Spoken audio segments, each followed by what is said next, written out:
নামাজের মধ্যে মজা পেতে হবে।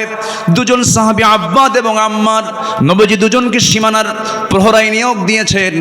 রাত 2টার দিকে, শেষ রাত্রির দিকে ঘুমিয়ে পড়েছেন। আম্মার ঘুমিয়ে পড়েছেন। আব্বাদ বলছেন, ভাই খামাখা দাঁড়ায় থেকে লাভ কি, উনি ঘুমিয়ে পড়েছেন, আমি নামাজে দাঁড়ায় যাই। নামাজে দাঁড়ায় গেলেন। তাহাজ্জুদ পড়ছিলেন, শত্রু তাকে টার্গেট করেছে, দূর থেকে তীর মেরেছে। নামাজরত অবস্থায় তার ডান পায়ে লেগেছে, নামাজ ছাড়েন না। ওই অবস্থায় তিনি রুকু করলেন, সেজদা দিলেন। দ্বিতীয় রাকাতে আবার দাঁড়ান, আরেকটা তীর মেরে দিয়েছে, বাম পায়ে লেগেছে। 2 পা রক্তাক্ত হলো।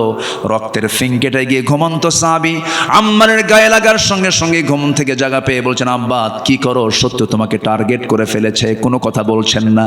রুকু করলেন, সেজদা দিয়া সালাম ফিরে বলছেন, ভাই আমি তো অনেক আগেই টের পেয়েছি, কিন্তু আমি আমার সালাতের ভিতরে এত স্বাদ পাচ্ছিলাম, এত মজা পাচ্ছিলাম, আমার কাছে মনে হচ্ছিল 2টা তীর আমার পায়ে লেগেছে, আরেকটা তীর যদি আমার বক্ষ ভেদ করে যদি আমার জীবনটাও চলে যেত, আমি আমার প্রাণের নামাজ, আমি আমার মোহাব্বতের নামাজ, আমি আমার আল্লাহর সঙ্গে কথা বলা বাদ দিতাম না। জোরে কোন সুবহানাল্লাহ। আমার দায়িত্ব হচ্ছে জীবনের সকল জায়গায় কার ইবাদত করা, বলেন তো, আসতে বলেন, কার ইবাদত করা।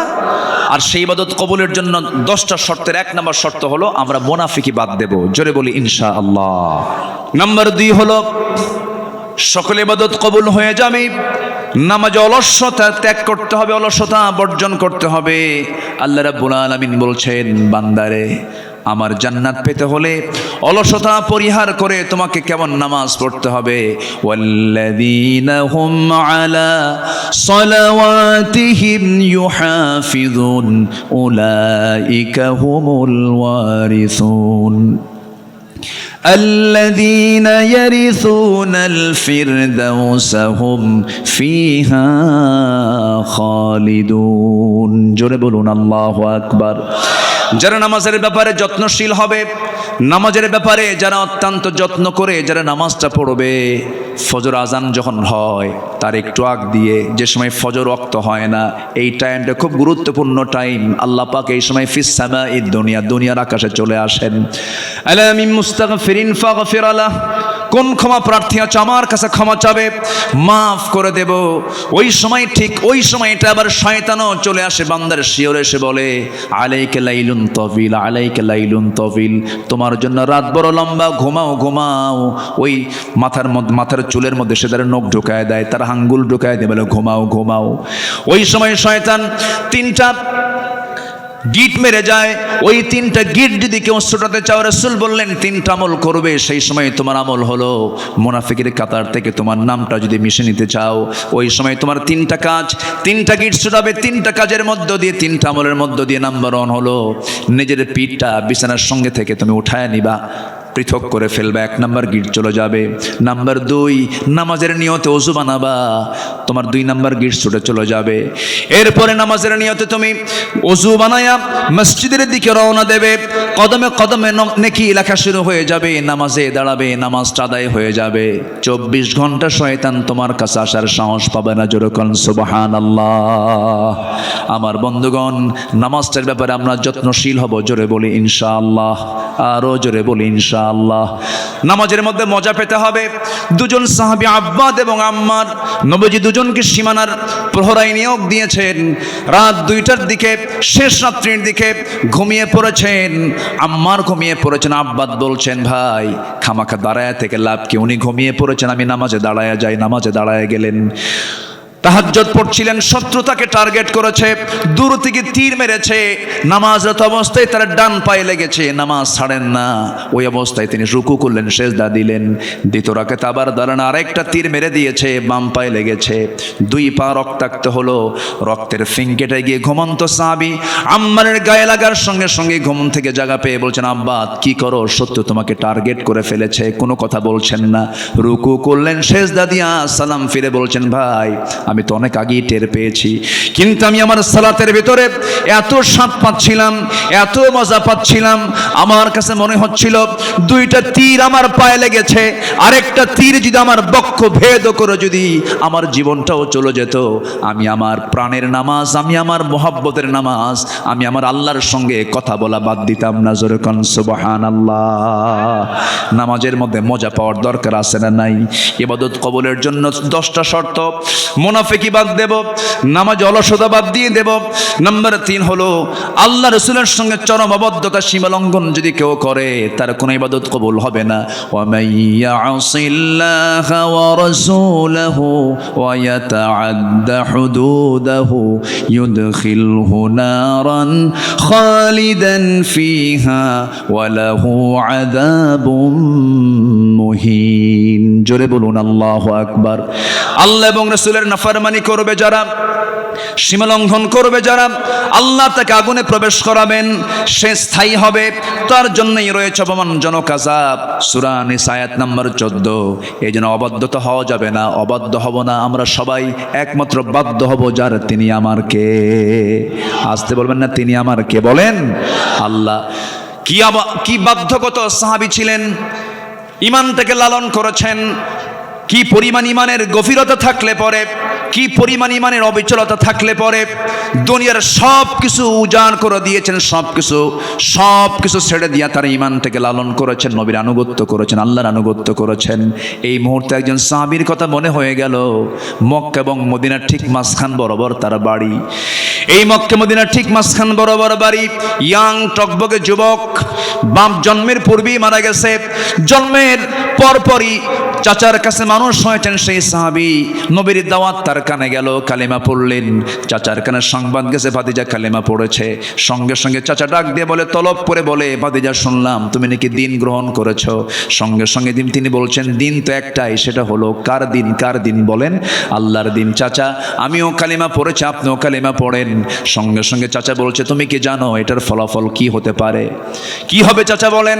সব সম্পত্তি জোর করে তোর কাছ থেকে নিয়ে নেব, তোকে এত ভালোবাসলাম, তুই এত বড় ক্ষতি করে ফেললি, আমার ধর্ম, আমার বাপ দাদা সব শেষ করে ফেললে, তোকে শেষ করে ফেলবো আমি।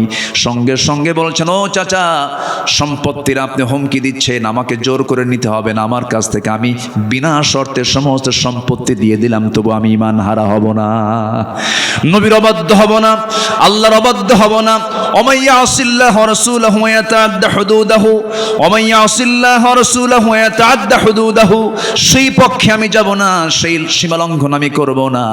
সঙ্গে সঙ্গে চাচা তাকে ধরে ফেলে, কলার ধরে টান মেরে জামা টেনে ছিঁড়ল, জোর করে লুঙ্গিটা পর্যন্ত খুলে নিয়া ঘাড় ধাক্কা দিয়া রক্তাক্ত করে সেই জায়গা থেকে বের করে দেওয়ার পরে বলছে, চলে যা। উলঙ্গ হয়ে বাইরে বের হয়ে দুনিয়াটা অন্ধকার দেখছিলেন। মার দরজায় গিয়ে বলছেন, মা দরজা খোলো। দরজা খোলা হলো। বলছে, মা আমার দিকে তাকাইও না, ঈমান এনেছি, নবীর আনুগত্য করেছি, আমার চাচা আমার পরনের লুঙ্গিটা পর্যন্ত খুলে নিয়েছে। ও মা দেখো তো ঘরের মধ্যে কিছু আছে নাকি? এক খণ্ড কাপড় তাকে দেওয়া হলো। এক খণ্ড কাপড়টা পরে কোনো মতো সতরটা ঢেকে ঢুকে মার কাছ থেকে বলছেন, মা বিদায় দিয়ে দাও, দুনিয়ার সব ছাড়বো কিন্তু আমি আমার আল্লাহ রাসূলকে ছাড়বো না। জোরে কোন সুবহানাল্লাহ। চললাম মদিনার দিকে। মদিনায় রওনা করলেন, মদিনায় চলে গেলেন। পায়ে হেঁটে হেঁটে শীতকাল থরথর করে কাঁপতেছিলেন, গোটা গায়ে শুধু এক খণ্ড কাপড় দিয়ে শুধু সতরটা ঢাকা। নবীর দরজায় গিয়ে নক করলেন। নবীজি দরজা খুলেই দেখেন গায়ে কাপড় চোপড় নাই। ভিতরে ঢুকলেন, নবীর ব্যবহৃত দুটা জুব্বা মোবারক আমার নবী নিজ হাতে দিয়ে বলছেন, যুবক জুব্বাটা নাও, তাড়াতাড়ি গায়ে দাও, ঠান্ডা লেগে যাবে তোমার। জুব্বা পরা শেষ করলেন। রাসূল বলছেন, যুবক ঘটনা কি? সব খুলে বললেন। সঙ্গে সঙ্গে রাসূল বলছেন, ও আব্দুল্লাহ, তোমার চাচা তোমাকে বস্ত্রহীন করে ঘর থেকে বের করে দিয়েছে, আর বিশ্বনবী তোমার জন্য তার নিজের দেহের জুব্বা মোবারক তোমাকে দান করেছে। চিন্তা করো না। ও আব্দুল্লাহ, তুমি কি বলতে চাও বলো, তুমি কিছু চাও নাকি? আব্দুল্লাহ বলছেন, হুজুর আপনি আমার জন্য একটু দোয়া করে দেন। আমি যেন শহীদ হতে পারি, মৃত্যুর রাজপথ শহীদ যেন হতে পারি। সঙ্গে সঙ্গে আমার রাসূল দুহাত তুলে আকাশের দিকে তাকায় বলছেন, ও আকাশের মালিক আল্লাহ, আমার আব্দুল্লাহর জন্য, আমার আব্দুল্লাহর জান মালকে তুমি কাফির বেঈমানদের জন্য হারাম করে দাও। এই কথা বলার সঙ্গে সঙ্গে সাহাবীর মন খারাপ হলো। রাসূল বলছেন, ও সাহাবী মন খারাপ করলা কেন হুজুর? দোয়া চাইলাম কি, দোয়া করলেন কি? এই দোয়া তো আমি চাই নাই হুজুর, আমি তো শহীদ হতে পারবো না। রাসূল বলছেন, শোনো আব্দুল্লাহ রে, মন খারাপ করো না। তোমার মধ্যে যদি শাহাদাতের চেতনা লালন হয়, এমন তামান্না যদি তোমার ভিতরে লালন হয়, ওয়া ইম্মা তাআলা ফিরাশিহি, তোমার মরণ যদি বিছানা হয়ে থাকে, আল্লাহ রাব্বুল আলামিন তোমাকে শহীদের দরজা আল্লাহ রাব্বুল আলামিন তোমারে দিয়ে দিবেন। জোরে কোন সুবহানাল্লাহ। সঙ্গে সঙ্গে রাসূল বলেন, কোরআন হাতে নাও, আসহাবে সফায় চলে যাও। আমার নবীজি পাঠিয়ে দিলেন। এত আবেগী সাহাবী আব্দুল্লাহ চিৎকার মেরে মেরে কাফিরুন পড়েন, চিৎকার মেরে মেরে কুরাইশ পড়েন, চিৎকার মেরে মেরে সূরা মাউন পড়েন, এত জোরে চিৎকার মেরে মেরে পড়ছেন। সাহাবীরা সব বিরক্ত হয়ে নবীর কাছে এসে বলছে, হুজুর নতুন একজন সাহাবীর আগমন হলো, কি হয়েছে? এত জোরে জোরে পড়ে আমার দৃষ্টার ভয়। কে? আব্দুল্লাহ।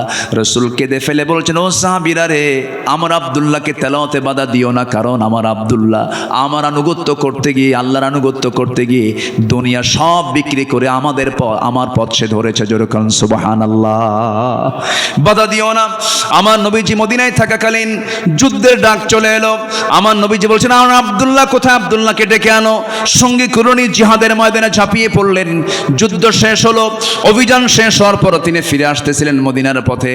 হঠাৎ করে নবীর কানে সংবাদ গেল, হুজুর আব্দুল্লাহ সুস্থ হয়ে পড়েছে। নবীজি একটু শোকাহত হলেন, বলেন ভালো করে সেবা দাও, নার্সিং দাও।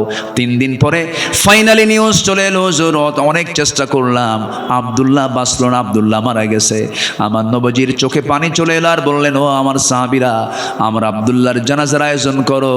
আব্দুল্লাহর জানাজার দায়িত্ব আমি কাউরে দেব না, আমি রাসূল নিজে তার জানাজার দায়িত্ব কাঁধে নিয়ে নিলাম। জানাজা শুরু হয়ে গেছে, নবীজি জানাজা পড়ায়া দিলেন। জানাজা শেষ হওয়ার পরে আমার রাসূল বলছেন, সাহাবীরা, আমার আব্দুল্লাহর কবরটা কোথায় খনন করেছো হুজুর? ওই 2 পাহাড়ের চিপায় করেছি, আমারে নিয়ে যাও। রাসূল চলে গেলেন, কবরের সামনে দাঁড়ালেন। কবরের সামনে দাঁড়ায় বলছেন, সাহাবীরা রে, আমার আব্দুল্লাহর কবরে আমি আজকে কাউকে নামতে দেব না, আমি রাসূল নিজে নামবো। রাসূল নিজে নামলেন। নামার পরে বলছেন, আবু বকর ডানে নামো, ওমর বামে নামো।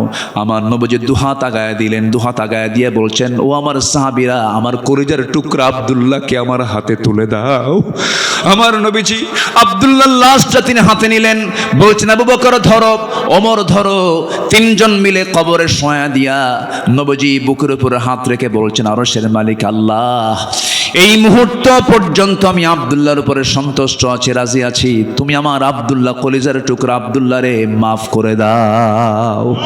পাশে দাঁড়িয়ে থাকা একজন সাহাবী, সাদ ইবনে আবি ওয়াক্কাস রাদিয়াল্লাহু তাআলা আনহু, যে সাহাবী এত বড় আল্লাহওয়ালা ছিলেন, সমুদ্র ঝাঁপ দিয়েছেন ঘোড়া সহ, ঘোড়ার একটা পায়ের খুর পর্যন্ত ভেজে নাই।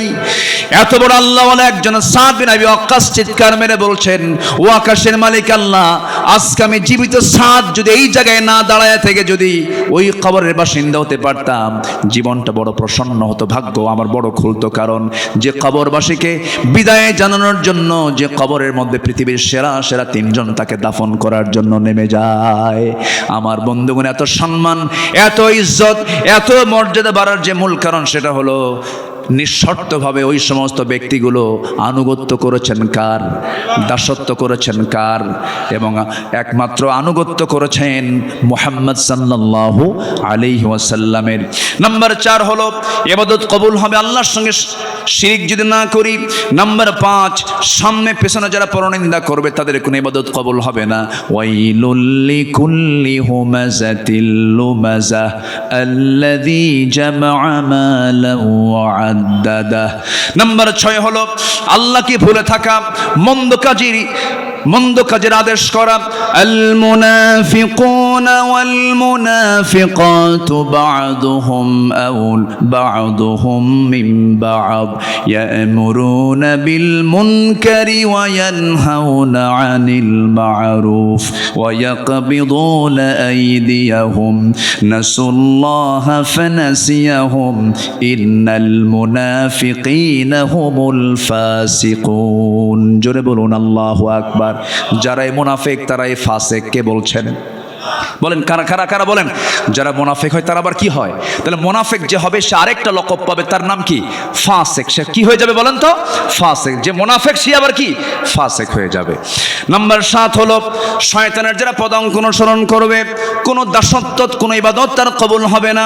ইয়া আইয়ুহাল্লাযীনা আমানু লা তাত্তাবিউ খুতুওয়াতিশ শাইতান ওয়া মান ইয়াত্তাবিউ খুতুওয়াতিশ শাইতানি ফাইন্নাহু ইয়া'মুরু বিল ফাহশাই ওয়াল মুনকার। জোরে বলুন আল্লাহু আকবার। শয়তান আছে না নাই বলেন? আসতে বলবেন না আছে না নাই? বাগমারা মনে হয় চেনে না। বাগমারা চিনে? চেনে? শয়তান চেনে বাগমারা? শয়তান জান্নাতও চিনে। আমার আব্বা আদম এবং হাওয়াকে ফাওয়াসওয়াসা লাহুমা ফাযাল্লাহুমা শাইতান, জান্নাতে গিয়ে যদি আমার আব্বা আম্মাকে যদি ওয়াসওয়াসা দিতে পারে, তাহলে বাগমারার এই এলাকা মনে হয় শয়তান কোনোদিন আসে নাই। কি আছে কিনা? আছে কিনা? আছে কিনা বলেন? এবং তার এজেন্টও আছে না নাই? তার এজেন্ট তারাই যাদের ফজর নামাজ উঠতে কষ্ট হয়। সবাইকে ফজর পড়বেন? সবাইকে এই গ্রামে ফজর বাস্তবায়ন কমিটি বাস্তবায়ন করবেন ইনশাআল্লাহ। কারা কারা ফজর নামাজ পড়বেন? 5 ওয়াক্ত নামাজ পড়বেন কারা কারা? হাত উঁচু করে দেখান মুসলমান। চিৎকার মেরে বলি ইয়া আল্লাহ, আমাদেরকে ফজর, জোহর, আসর, মাগরিব, ইশা 5 ওয়াক্ত সালাত জামাতের সাথে আদায় করার তৌফিক তুমি আল্লাহ দিয়া দাও। জোরে বলি আমিন। আরো জোরে আমিন। আরো জোরে আমিন। নাম্বার 8, ইবাদত কবুলের শর্ত। রিয়া বা লোক দেখানো ইবাদত যারা করবে তাদের কোনো ইবাদত কবুল হবে না।